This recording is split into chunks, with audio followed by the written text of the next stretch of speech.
de ne même plus pouvoir prendre l'avion. Les compagnies aériennes ou des centres spécialisés proposent des stages anti-stress. Reportage Anthony Joly, Julien Pelletier et Angélique Forget. Los Angeles, New York, Singapour. Plusieurs heures de vol et un moment douloureux pour certains passagers. J'ai la boule au ventre, j'ai limite les larmes. Non, sincèrement, je suis pas bien. J'essaye de lire, j'essaye de regarder un film ou quelque chose comme ça pour passer le temps, pour éviter d'y penser, mais j'aime pas. Je supporte pas être enfermée entre deux personnes ou contre le hublot. Et puis je vais espérer que ça dure pas trop longtemps et que tout se passe bien.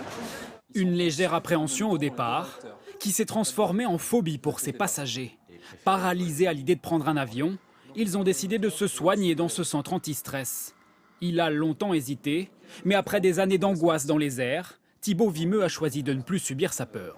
Je prépare un voyage avec un vol de 12 heures et là, je me suis dit c'est pas possible. Tenir dans l'avion 12 heures, crispé, en sueur, les mains qui serrent les accoudeurs, ça va pas le faire. Donc. Aucune turbulence ne peut provoquer le moindre dommage sur un avion aujourd'hui.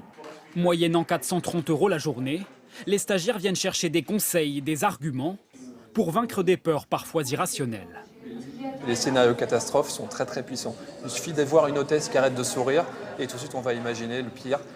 Il suffit de recevoir un plat qui ne va pas être assez chaud et on va imaginer que c'est parce qu'il y a un problème d'électricité, donc un problème moteur. Et voici le moment le plus impressionnant de la formation.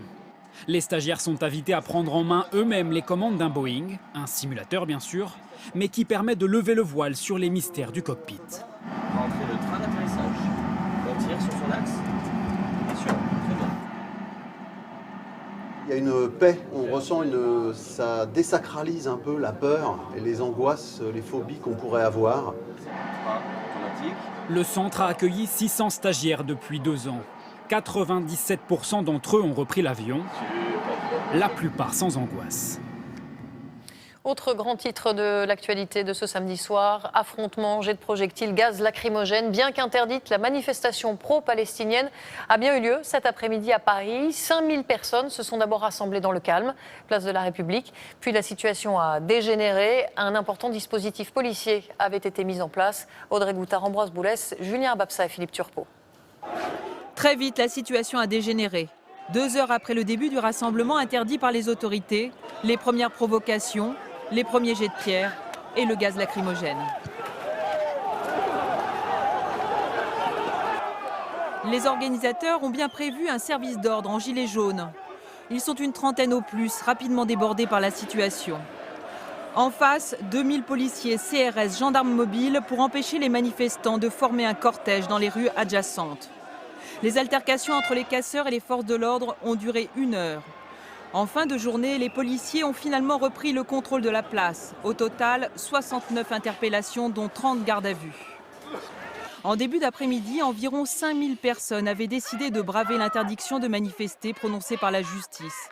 Les autorités ont aussi averti les organisateurs qu'ils seraient tenus pour responsables en cas de débordement. Nous ne sommes pas responsables des casseurs et des saboteurs. Alors s'il y a effectivement des gens qui viennent là et qui sabotent, c'est leur responsabilité et l'État doit faire son travail. Les interdictions ne nous intimident pas et a lancé un appel à toutes les organisations de soutien au peuple palestinien pour faire en sorte que, tant que le massacre continuera, il y ait des manifestations et des initiatives.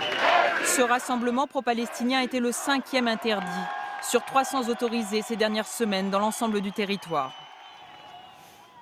Et dans le même temps, des milliers de personnes défilaient également en région. Manifestations qui se sont déroulées dans le calme, comme ici, vous voyez Toulouse, Nice, Lyon ou encore Bordeaux. Au Proche-Orient, la trêve débutait ce matin pour 12 heures initialement entre Israël et le Hamas et prolongée jusqu'à minuit heure locale. Les Palestiniens ont profité de l'accalmie pour retourner dans leur village bombardé ou tout simplement sortir de chez eux quelques heures. Sama Soula, Patrick Desmully et Vincent Lejeune se sont rendus dans les quartiers les plus touchés par l'offensive militaire. Un champ de ruines à perte de vue. C'est le quartier de Sharjaya après 19 jours de bombardement. Des ombres s'y aventurent. Avant, c'était leur maison. Comme après un tremblement de terre, les habitants errent dans les décombres à la recherche d'objets familiers, fouillant, effarés, presque incrédules. J'ai le cœur brisé. J'ai mis toute ma vie à construire cette maison. Regardez. Bouteilles de gaz, couverture, quelques biens. Chacun cherche à emporter ce qui peut l'être, à pied ou à bord de voitures défoncées. Près d'un obus auquel personne ne prête attention, des voisins ont rassemblé 3 baluchons, une valise, sans trop savoir ce qu'ils ont mis dedans. On est sans abri maintenant. On dort dans un parc. On est venu chercher des petites choses. Une bouteille de gaz pour cuisiner. Des petites choses. Ma maison détruite, elle est là-bas.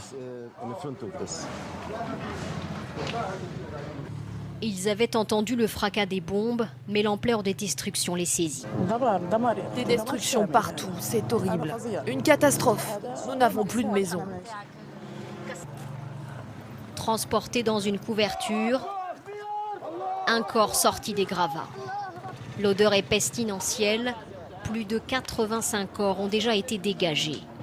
Parfois, les secouristes repartent impuissants. Faute de grue, ils laisseront des corps piégés sous les décombres. Pour l'armée israélienne, Sharjaya était un fief des combattants du Hamas avec des tunnels et des caches d'armes. Ce soir, tous ses habitants